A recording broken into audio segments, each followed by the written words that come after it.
Today I've just really been getting straight into it. I've done a few projects. Let's talk about it.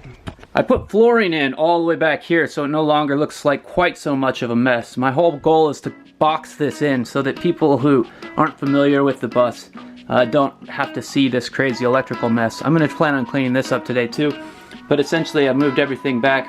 I'm also doing what's called trim.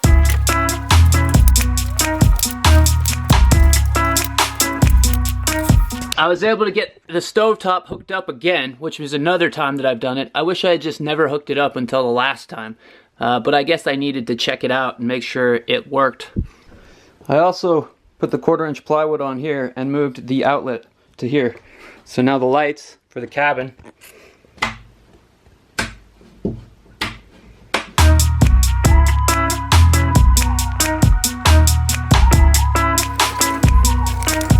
That looks pretty cool. This grout's self-sealed grout. It should be fine, but I'm still going to put some plumber's putty around the inside of this guy and then put this on like that. It's probably unnecessary, but I really don't want any leaks happening behind here.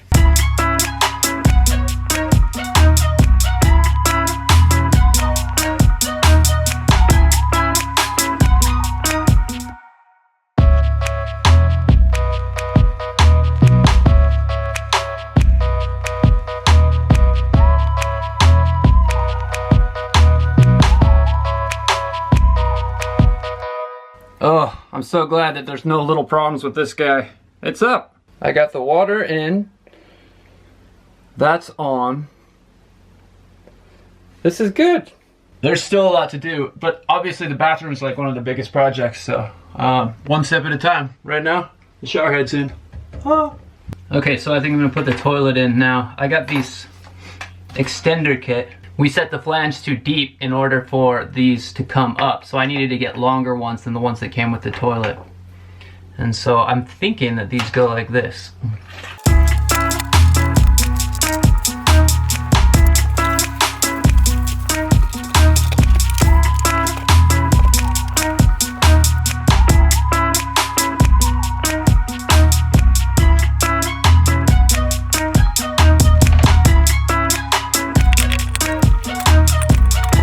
Well, that's a bummer. They said that they were just to be able to snap off with a wrench, but it's twisting the base of the toilet too much. So I think I've got to take them off, cut them, and then put it all back together.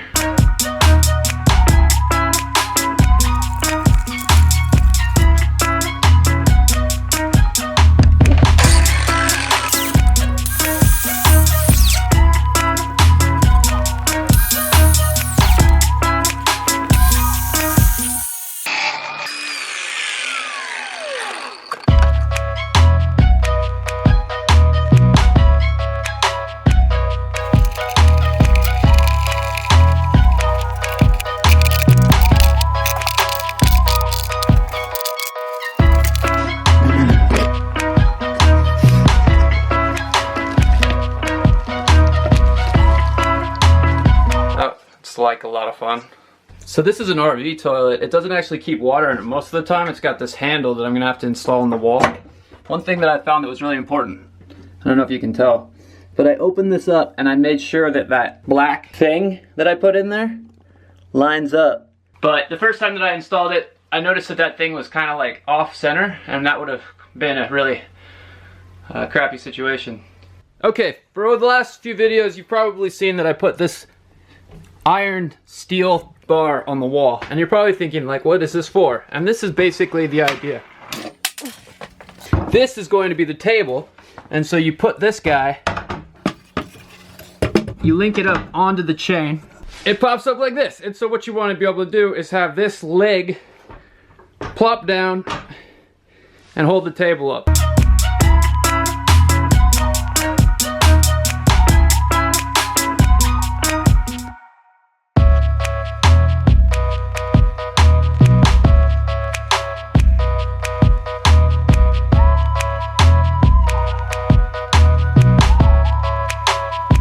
Okay, so I want to cut these to 30.5. Normally I would use the chop saw, but up in the mountains in California, the power's off today. So I'm going to use the radial saw and just try to be very, very careful. I really wish I had that chop saw.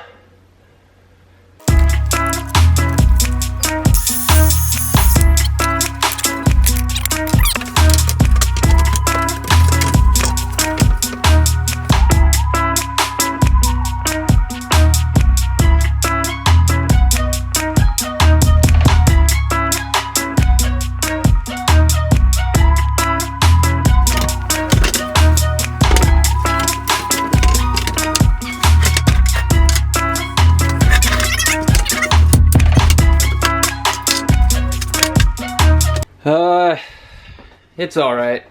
The hardware doesn't get the legs lined up properly. You can see they're a little off. That bugs me.